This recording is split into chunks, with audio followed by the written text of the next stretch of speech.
Molly.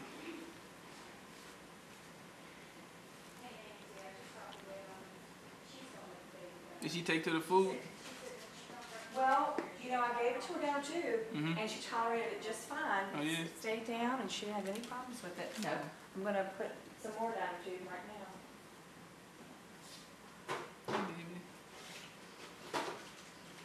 Well, this was my first child. I came in the hospital last Friday. My girlfriend, her blood pressure was really high, and they decided to admit her to the hospital. So we've been here since last Friday.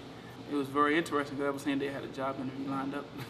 So I had to push that back. You know, all of the family and friends called and texted and hit us up on Facebook, showing support and love, and that made everything, you know, feel good. Just know we had family and support. You know, just the whole experience was a lot of things we wanted to happen. Like we wanted to have a vaginal birth, we wanted to have no epidural, and then, you know, we wanted to have all these things, but, you know, life and just Molly wanted to come out, just changed everything.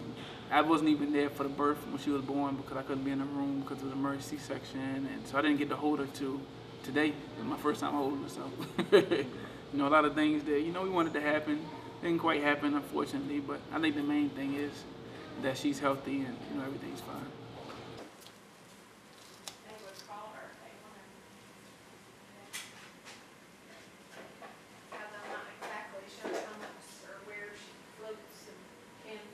Yeah, I've never met her. I'm not really sure. I know she's supposed to be on the float pool for like PICU and peds in 3 hospitals, but I don't know how much she's. I imagine they just want bodied up, so. So I'm gonna do the rest of this anytime. What we do is check in the tube every time. We put a syringe on the end of the tube. This feeding tube actually goes down her mouth and down into her belly. The end of it's right in her, sitting in her belly. So when we put food down it, it goes right into the belly. She doesn't have to work for it, doesn't burn any calories, doesn't cost her any energy, just goes right in the tube and fills her belly. And so I fed her at 11, and now, you know, now it's after 2 o'clock, and what I did was I put the syringe on the end of the tube.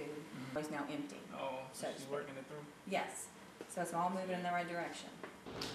I definitely look forward to, I guess, her walking and first words and first steps. You know, her just being able to interact with her sister and my nieces and starting school and just the little things, you know, the little subtle things. Her going home, because now she probably had to be in the hospital for about at least 3 or 4 more weeks. So, you know, I guess seeing her come home, just look forward, you know, to just a little small steps, just the little gradual steps that most of the benchmarks, most people, the first day of school and that sort of thing. So what do they, I guess the food comes in umbilical cord, what type of, like, I guess, combination of, is it just like liquids, or is it with the mom eats? How does it, like, how does it break down? And Well, it's a bloodstream kind of thing. Oh, it is? Yeah. Oh, okay. Yeah. That's exactly what it is. Just, okay, just take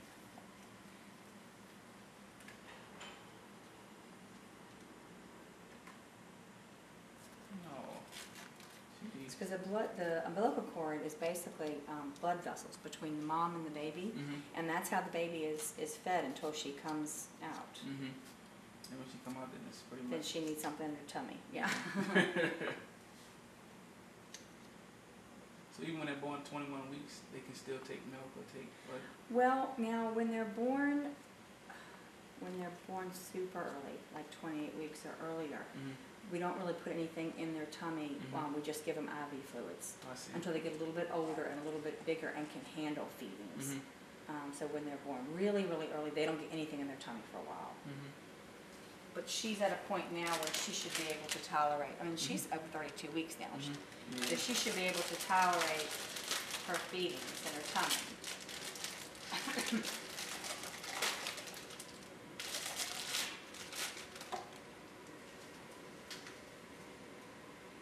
My friend Devon, he had told me that patience, he's like, you gotta have a whole lot of patience. And I definitely see that's like being a very important tool. My brother-in-law, or my brother Van, he had told me that, you know, raising a girl is completely different.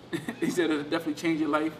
He said it's different than raising a boy. And I could see that, because I think guys do tend to take the female. I know I take to my nieces, like they're really special, and Talisha's daughter Morgan, I really take to her. So I think girls are just more affectionate and need more love and more support. So I'm kind of looking forward to being there, you know, for Molly when she figures out, you know, what she wants to do and gets up out of this hospital.